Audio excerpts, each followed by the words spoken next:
Everybody wants freedom. Everybody wants freedom. Freedom of thought. Freedom to talk. Everybody wants freedom. Everybody wants freedom. Freedom of speech. Freedom to teach. Good evening, viewers and listeners, and welcome to another edition of The Rights of the People, brought to you every second, third, and fourth Friday of the month by the Thusian Institute for Religious Liberty. I'm your regular host, Mrs. Anissa Batiste, and please let us start with a word of prayer. Loving Father who art in heaven, please bless me as I speak to the people of St. Vincent and the Grenadines and those who are listening to us the truth concerning religious liberty and politics, that they may understand the real role of government is to protect the rights and freedoms of all of the people, and that the people may know that you have given unto them religious liberty, that they might serve you. These mercies I ask in Jesus' name. Amen. And now, my dear viewers, let me remind you that if you wish to contact us here at TURL, the Thusian Institute for Religious Liberty, you may log on to our website. The address is www.firstfreedomthink.com, and it's on your screen. Or you may send us an email. The address is TURLSVG, that's TIRLSVG @firstfreedomthink.com. You may also call telephone number 528-1015 or 432-5268. Now, before we get into this evening's topic, which is religious liberty and politics, let me inform you of the fact that the Thusian Institute for Religious Liberty is celebrating 4 years of existence this year, and earlier in June, we would have had a church service where we looked at our work over the years. We had a radio program where we talked about the things that we have done in the society, fulfilling our mandate, which is that we are a human rights education services provider with a special emphasis on religious liberty. And we will soon be having the commemoration of our launch. That is the time when we were launched into the society. It was in October 2008, so this year would be 4 years. But incidentally, we were set up just about 1 year before that, in June of the previous year, 2007. So in terms of our setup, it's 5 years, but since we've been launched to you, 4 years. And soon we will be having our regular food sales starting on Thursday the 19th of July, that's Thursday coming, in Kingstown, where we normally sell to you vegetarian foods so that you can taste healthy foods and that you can give your support to this non-profit group, because we use the monies not for profit but simply to be able to sustain the different programs and the different activities that we have to bring human rights and religious liberty rights education to you. So we pray that you would support us. I'll remind you of the sales towards the end of the program as we go into it right now. In this evening's program, we want to talk about religious liberty and politics. Yes, religious liberty and politics. You've heard us talking about religious liberty all the time, and we have sought to show you what your religious liberty is: your freedom of conscience, freedom to worship God according to the dictates of your conscience, your freedom to believe and hold opinions of belief, and your freedom to propagate these beliefs, your freedom to change your religion if you choose to, your freedom to be converted to another religion accordingly. We want to talk about it with politics because we want to examine the issue of what is the role of government when it comes to the citizens' religious liberty. And in particular, we want to look at the situation of the United States of America, where in their constitution, 2 beautiful religious liberty safeguards have been enshrined in the Constitution of the United States of America to ensure that government does not encroach upon or infringe upon the religious liberty of the people, including the religious liberty of politicians themselves or those who serve in public office. What am I referring to and why is this significant? I'm referring to the First Amendment of the Bill of Rights of the United States of America, and also something called Article 6, Paragraph 3 of the United States Constitution. What do they say? The First Amendment of the Bill of Rights of the United States Constitution upholds the freedom of religion and other freedoms, but our emphasis is on freedom of religion. And when we say First Amendment of the Bill of Rights, the Bill of Rights of the Constitution of America is that section of the Constitution which outlines the fundamental God-given rights and freedoms of the people. In our Constitution, it's not called a Bill of Rights, but it is called Chapter 1, Fundamental Rights and Freedoms section. What does it say, the part we are concerned with? It says, and I quote from page 45 of this copy of the United States Constitution, which I have, page 45, it says, Congress shall make no law respecting an establishment of religion or prohibiting the free exercise thereof. End of quote. This Constitution is saying that Congress, which is the legislative arm of America's government, the part of the government that makes laws, in St. Vincent and the Grenadines governmental system, we call it Parliament. In America, it's Congress. Congress does not have the right to make any law that would establish a particular religion or to make a law that would prohibit or forbid the free exercise of any particular religion. This is to guarantee safeguard of the religious liberty right of all of the people. Because if a government were to pass a law to say only this religion should be followed, then those religions and those persons who do not believe in that religion or who believe in a different religion from the one government has passed to be followed would find themselves breaking the law. They would be seen as criminals and they would be prosecuted for it, and that can't be right, because you cannot by law enforce the way a man should follow in his belief and in his religious practice. Similarly, the First Amendment says that Congress should not make a law to prohibit or forbid the free exercise of a person's religion. In other words, Congress should not pass a law to say this particular religion should not be practiced. Now, that is a very important religious liberty safeguard. And the significance of this First Amendment of the Bill of Rights is that it makes government, the legislature, understand the limit to its function. It says to the legislature, you can pass laws, but you see, when it comes to passing laws that would dictate to a person that he or she should follow this particular religious teaching, or passing a law that would dictate to a person that he or she should not follow this particular religious teaching, that's out of bounds to you as the legislator. You ought not to pass such laws. That is a safeguard of the religious liberty of all of the people. As long as people, in practicing their religious freedoms, they do not infringe upon another person's religious liberty or a person's rights and freedoms, meaning they do not stop another person from following their practices, as long as they don't do that, they are free to practice their religion according to the dictates of their consciences. In St. Vincent and the Grenadines, we have Section 9 in the Constitution of St. Vincent and the Grenadines of 1979, Section 9, which is called Protection of Freedom of Conscience.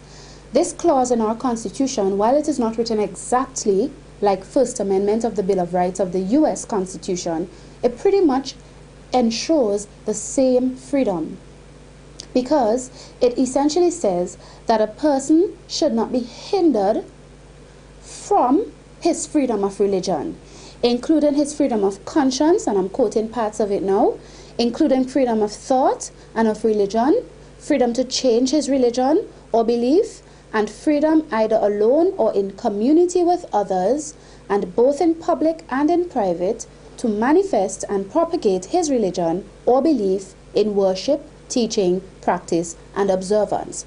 So the Constitution of St. Vincent and the Grenadines, Section 9, Paragraph 1, portions of which I've just read to you, ensures and guarantees that Vincentians have the right to practice their religion without any hindrance. So it means that Parliament is not supposed to make any law or pass any law that would stop a Vincentian from practicing, or any person for that matter within the state of St. Vincent and Grenadines under the Constitution, from practicing his or her religious freedom according to his or her conscience. And that includes your freedom to think your religion, your freedom to believe it, your freedom to change it, your freedom to practice it in private or in public, your freedom also to propagate it or to teach it, to call people to it, to tell them come over to your religion. That's your freedom under the Constitution of St. Vincent and the Grenadines, and you ought to be able to practice that without any hindrance. So therefore it is limiting government from setting up any state religion and dictating to all of the people that they must follow this or else.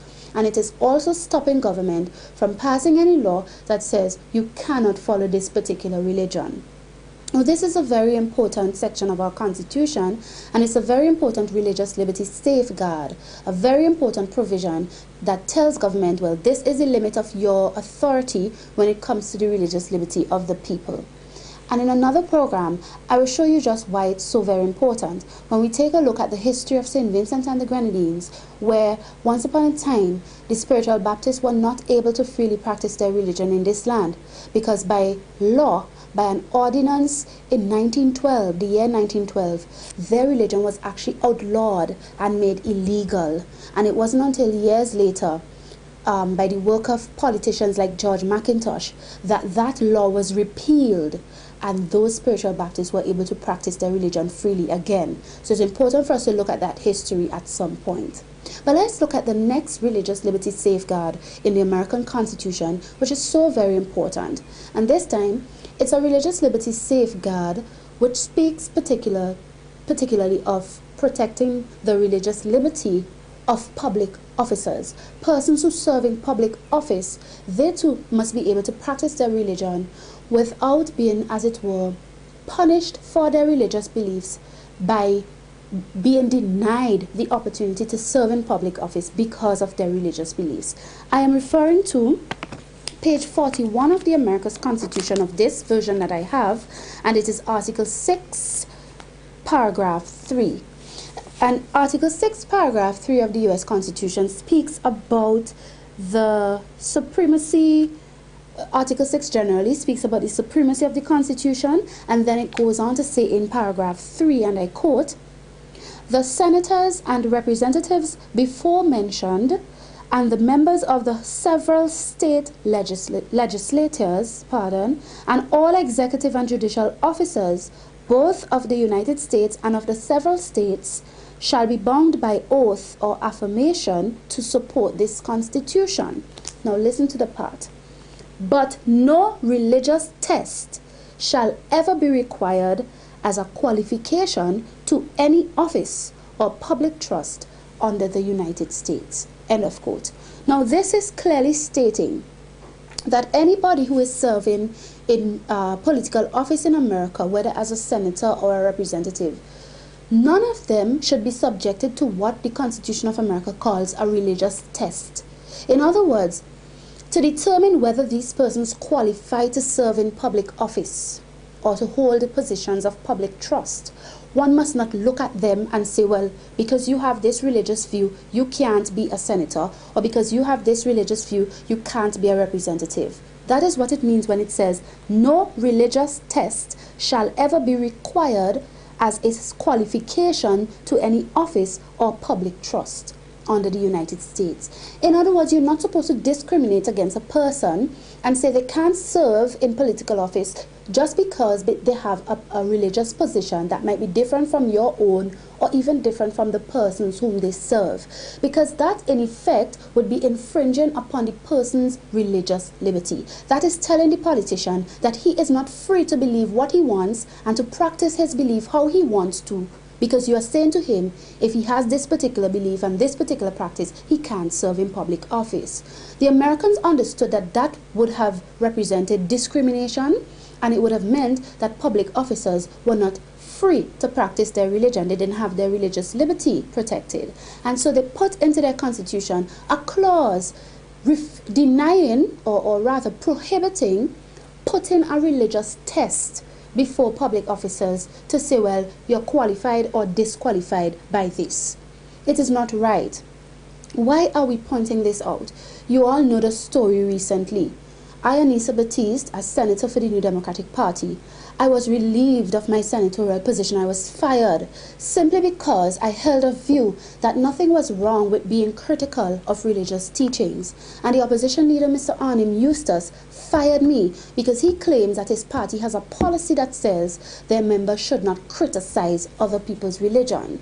Even though by saying that I was criticizing people's religion and it was wrong, by saying that they themselves are actually criticizing me. But it seems it's okay for them to do it, but it's not okay for me to criticize other religious teachings. Now that in itself represented the NDP putting a religious test before a person to determine if they could hold public office. And it is wrong. It is a backward move in terms of showing that the party's policy is not in favor of religious freedom. It shows that the party's policy is against safeguarding the religious freedom of their officers and of their members, of their candidates. And that is truly unfortunate. It is not a forward-thinking policy and position for a political party that wants to govern under our constitution that guarantees religious liberty to have. And we are showing you these things because of the significance thereof. Now, for the next 5 or 4 minutes so that we have here on this program, I want you to take a very keen look and listen to this clip with John F. Kennedy, former president of the United States of America. He's deceased. This man, when he was running for president in America, he was the first Roman Catholic to be running for president. And there were many detractors who said, oh, he can't be president because if he becomes president, he's going to try to run America by his Catholic teachings. He's going to make the Pope and the Vatican rule America and rule Americans. Well, John F. Kennedy had the same problem, and he had to prove to them that, look, I am a Roman Catholic, yes, but I believe in religious liberty. And if you give me the chance to become president, no, I will not force Roman Catholic doctrine on you, but I will still practice my Roman Catholicism, but I will ensure that the government protects the religious liberty of all of the people. And when I make decisions, I will make decisions not because I am forced to do so by my church, but I will make them based on the national interest of the people of America. Listen to this clip from 1960 when John F. Kennedy addressed the Greater Houston Ministerial Association on the issue. Reverend Mesa, Reverend Rock, I'm grateful for your generous invitation to state my views. While the so-called religious issue is necessarily and properly the chief topic here tonight, I want to emphasize from the outset that I believe that we have far more critical issues in the 1960 campaign. The spread of communist influence until it now festers only 90 miles from the coast of Florida, the humiliating treatment of our president and vice president by those who no longer respect our power, the hungry children I saw in West Virginia, the old people who cannot pay their doctor's bills, the families forced to give up their farms, an America with too many slums, with too few schools, and too late to the moon and outer space. These are the real issues which should decide this campaign. And they are not religious issues. For war and hunger and ignorance and despair, no religious barrier. But because I am a Catholic, and no Catholic has ever been elected president, the real issues in this campaign have been obscured, perhaps deliberately, in some quarters less responsible than this. So it is apparently necessary for me to state once again, not what kind of church I believe in, for that should be important only to me, but what kind of America I believe in. I believe in an America where the separation of church and state is absolute, where no Catholic prelate would tell the president, should he be Catholic, how to act, and no Protestant minister would tell his parishioners for whom to vote, and where no man is denied public office merely because his religion differs from the president who might appoint him, or the people who might elect him. I believe in an America that is officially neither Catholic, Protestant, nor Jewish, when no public official either requests or accepts instructions on public policy from the Pope, the National Council of Churches, or any other ecclesiastical source. When no religious body seeks to impose its will, directly or indirectly, upon the general populace or the public acts of its officials. And where religious liberty is so indivisible that an act against one church is treated as an act against all. For while this year it may be a Catholic against whom the finger of suspicion is pointed, in other years it has been, and may someday be again, a Jew, or a Quaker, or a Unitarian, or a Baptist. It was Virginia's harassment of Baptist preachers, for example, that led to Jefferson's Statute of Religious Freedom. Today I may be the victim, but tomorrow it may be you, until the whole fabric of our harmonious society is ripped apart at a time of great national peril. Finally, I believe in an America where religious intolerance will someday end, where all men and all churches are treated as equals, where every man has the same right to attend or not to attend the church of his choice, where there is no Catholic vote, no anti-Catholic vote, no block voting of any kind. That is the kind of America in which I believe, and it represents the kind of presidency in which I believe. A great office that must be neither humbled by making it the instrument of any religious group, nor tarnished by arbitrarily withholding its occupancy from the members of any one religious group. I believe in a president whose views on religion are his own private affair, neither imposed upon him by the nation, nor imposed by the nation upon him as a condition to holding that office. I would not look with favor upon a president working to subvert the First Amendment's guarantees of religious liberty, nor would our system of checks and balances permit him to do so. And neither do I look with favor upon those who would work to subvert Article 6 of the Constitution by requiring a religious test, even by indirection. For if they disagree with that safeguard, they should be openly working to repeal it. I want a chief executive whose public acts are responsible to all and obligated to none. I ask you tonight to follow in that tradition, to judge me on the basis of 14 years in the Congress, on my declared stands against an ambassador to the Vatican, against unconstitutional aid to parochial schools, and against any boycott of the public schools, which I attended myself. And instead of doing this, do not judge me on the basis of these pamphlets and publications. We have all seen that carefully select quotations out of context from the statements of Catholic Church leaders, usually in other countries, frequently in other centuries, and rarely relevant to any situation here. But let me say, with respect to other countries, that I am wholly opposed to the state being used by any religious group, Catholic or Protestant, to compel, prohibit, or prosecute the free exercise of any other religion. And that goes for any persecution at any time by anyone in any country. And I hope that you and I condemn with equal fervor those nations which deny their presidency to Protestants and those which deny it to Catholics. For contrary to common newspaper usage, I am not the Catholic candidate for president. I am the Democratic Party's candidate for president, who happens also to be a Catholic. I do not speak for my church on public matters, and the church does not speak for me. Whatever issue may come before me as president, if I should be elected, on birth control, divorce, censorship, gambling, or any other subject, I will make my decision in accordance with these views, in accordance with what my conscience tells me to be in the national interest, and without regard to outside religious pressure or dictates. And no power or threat of punishment could cause me to decide otherwise. But I do not intend to apologize for these views to my critics of either Catholic or Protestant faith. nor do I intend to disavow either my views or my church in order to win this election. If I should lose on the real issues, I shall return to my seat in the Senate, satisfied that I tried my best and was fairly judged.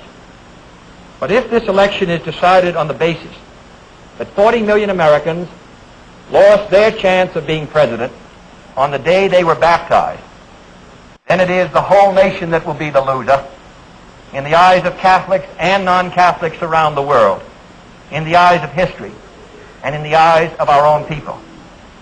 But if, on the other hand, I should win this election, then I shall devote every effort of mind and spirit to fulfilling the oath of the presidency, practically identical, I might add, with the oath I have taken for 14 years in the Congress. For without reservation, I can, and I quote, solemnly swear that I will faithfully execute the office of President of the United States and will, to the best of my ability, preserve, protect, and defend the Constitution, so help me God. Yes, my dear viewers, did you hear those wonderful principles that he espoused? How he explained that we should not have a country where a person is denied public office because his religion is different from the president who may appoint him, or different from the persons who he's asking to vote for him. He basically shows that religious liberty means everybody should be free to practice their religion, including the president, which he was running for, including the politician. And that does not mean that the politician is going to force his religious teachings upon the people. So this nonsensical idea and this propaganda that was being pushed, that, oh, Anissa is a Thusia Seventh-day Adventist, and if she is to become prime minister, and if she is to become a representative, she will force her Thusian doctrines upon the people, and she will ban carnival, and she will ban this, and she will ban that. A lot of people were saying those things, even though I never said them. They were spreading a lot of rumors about me, but those things are not true. I am an advocate for religious liberty. I believe that there must be a separation between religion and legislation. That is, that government must not pass a law to set up a religion, nor pass a law to stop any particular religion. That everybody must be free to practice their religion according to their consciences, including the politician.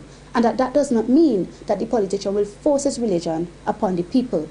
And that here too, in St. Vincent and the Grenadines, a person who has the qualification and the ability to serve people in public office should not be denied that opportunity just because his religion might be unpopular or small, or because some people don't like it. It is discrimination, and it is not progressive. So I hope that you've been enlightened by this program, explaining to you what religious liberty is and how politics must relate to it. Politics, politicians, government, legislature, parliament, parliamentarians must simply ensure that they do not pass a law to stop a particular religion from being practiced, nor pass a law to stop, to set up or to enforce the practice of one particular religion. And neither must they put before the people a religious test to say you can't serve in public office because you are of this religion, because that is being discriminatory. And that is what the NDP did to me. But our program has come to an end.